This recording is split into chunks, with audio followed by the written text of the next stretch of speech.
So, after having concluded the introductory overview on business processes, we will now step on more detailed aspect of strategic management of business process and which are the principles of the business process management discipline.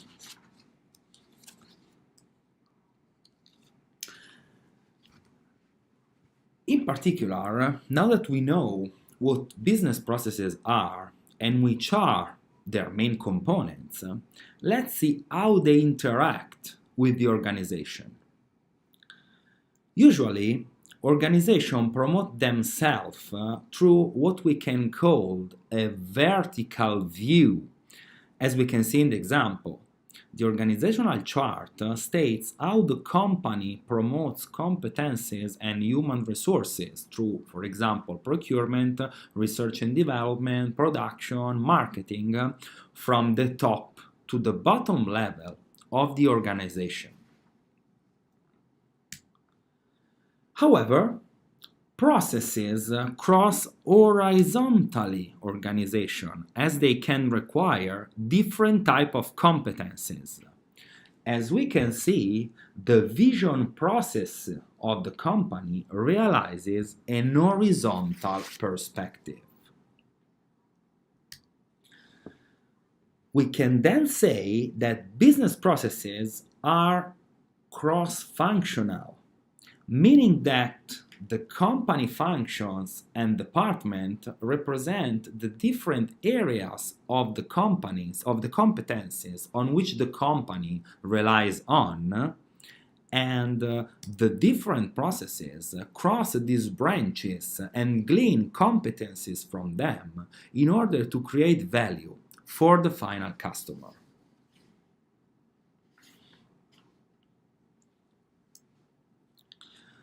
This is an example of how the credit management process in a famous bank crosses the different organizational roles. As we can see, it starts with the local branch who gathers information about the client, arriving until the executive committee who should positively consider that proposal. If you try to map this process on the organizational chart, we can see that its span is even more evident. As we can see, it involves C-level reporting directly to the board of directors, as well as people in the second level function, like the bank local branches. All these passages must be executed with only one target in mind: the final customer.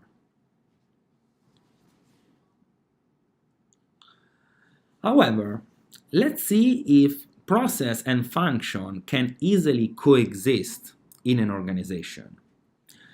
If you look at what function like procurement, marketing, production, and so on wants to pursue during their years of operation, we can see that their main objective is to optimize the execution of activities related to their field of operations. For example, marketing people would like to optimize marketing-related activities. Production people would like to optimize production-related activities. Procurement people would like to optimize procurement activities, and so on. So, activities executed within the same function are usually of the same nature and require similar competencies. That's why we usually say that a functional organization is organized using an input approach, as they group resources with similar skill and competence focus. By definition, so, they will execute activities using an input perspective: the marketing function, the procurement function, the production function, and optimize them according to this vision.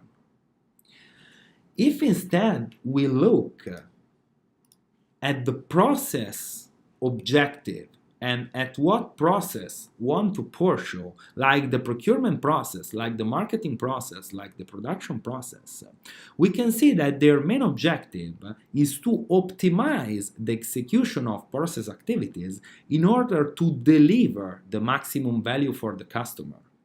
So please note that the perspective is now different, as we are looking at the final outcome of the process and no more at the input competence themselves. And the challenge is try to put together the different competencies the process require in order to obtain the best outcome. This is clearly a trade-off, and company needs to understand how to manage this trade-off in order to obtain the best performances. So, this double vision, so on one side, the function trying to optimize activities with internal perspective, and on the other side, the processes trying to optimize activities using an output orientation, generates what we can call the silo effect. The silo effect means that even if involved in more processes, functions are still giving priorities to their internal objectives, so looking first at internal optimization and then at what is really good for the overall process. This means that procurement people will first try to buy at a lower price. This means that marketing people will first do its best to sell at higher price. This means that production people will organize themselves to manufacture products with best quality, maximizing plant productivity and deciding in light of the optimal stock level. This vision is not new, and let's say it is almost embedded in the human culture. If you look at a not so ancient past, a famous philosopher named Voltaire wrote a book where the main protagonist, Candide, after having experienced great hardship and becoming more and more disillusioned by life, concludes at the end that il faut cultiver notre jardin, as you can see in the slides. This sentence basically means that the only way to survive in a world full of tragedy and difficulty is to focus on your little corner and ignore everything else around you. This is quite, a harsh vision of the world, but that's exactly what happens in company. As making the processes working properly is difficult and require efforts and time to be successful, what functions usually do is giving priority to what is easy to be achieved, the local optimization and the functional view of the company, with the process view coming just next.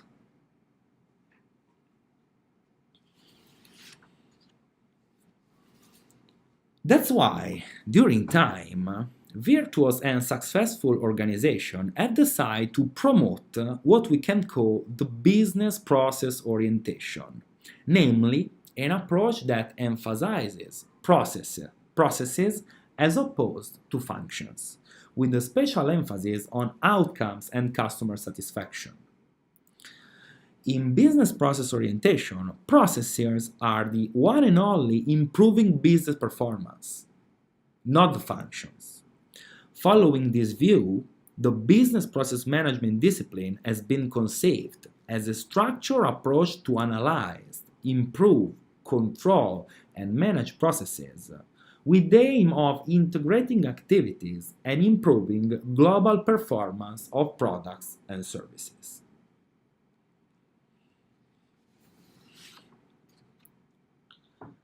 Business process management tries to overcome the traditional vertical perspective of the organization, in particular using three specific levers. First of all, realizing what we can call the process-based organization. Second, introducing new organizational role to give organization a higher process view, like the process owner. And finally, changing the logic behind the design of the company performance measurement systems. Now, have a look more in detail at how can this business process management lever can be deployed in companies. The first radical change to be implemented is to redesign the organizational toward a process-based structure, where no more functional or divisional units are present, but there is a really process use of resources, as you can see highlighted in this representation.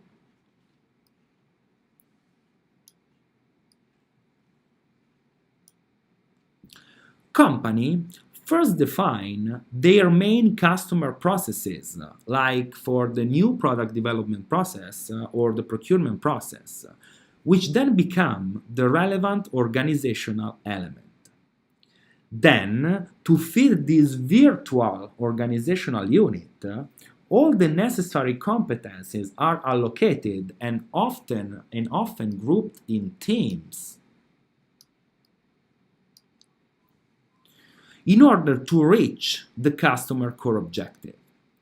This is the reason why organizations like this are often called as team-based organization, implying that the organizational structure of a business or a company is based on organizational units which are organized around the core processes and no more around functions.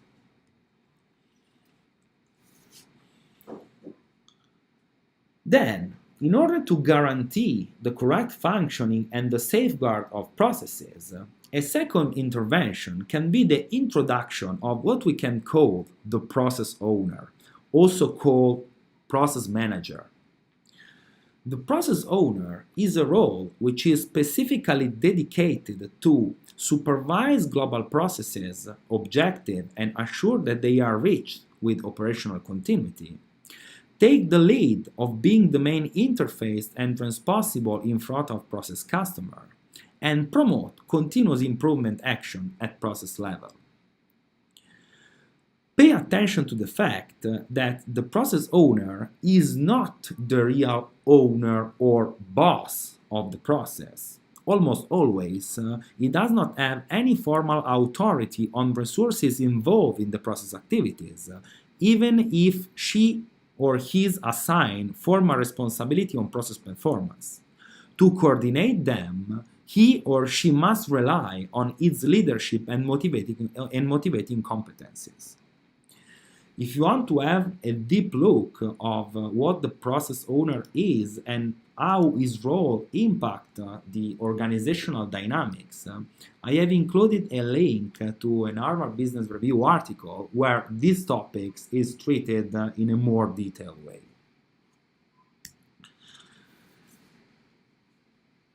In this example, you can see how the process owner is able to fit within a process-based company. As you can see, the process owner has the duty to keep the process time, unite and coordinated. Coordinating resources that are allocated to process activities, even though he has no responsibility on them, and some process objectives can be in contrast with functional or departmental ones. Last but not least, the final lever that business process management try to leverage in order to promote a business process orientation is the need to change the product management, the performance measurement system which are present in company. In fact, as far as a performance measurement system will be linked to functional objectives, silo effect will continue to exist and process orientation could not be achieved.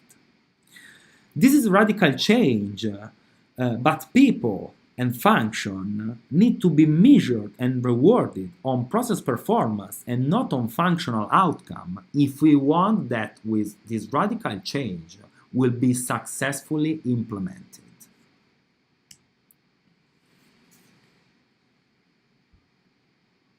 As you can see from the example, the silo effect and the functional view is mainly oriented because of the economic and monetary performance on which function and department are usually measured on.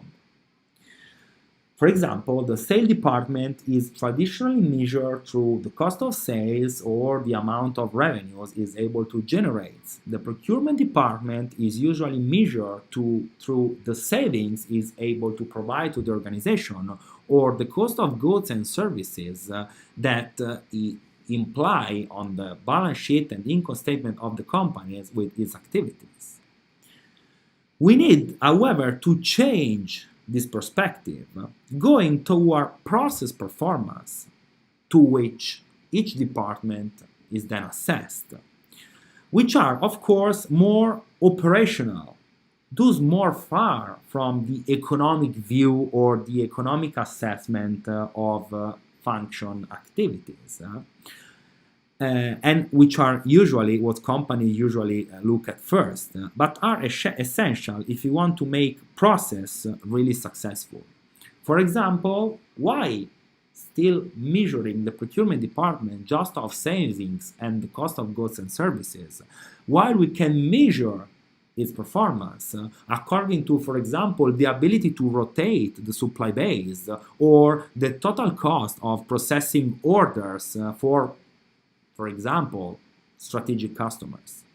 Of course, this change is really hard to be implemented, but there are many successful cases of process-based organization.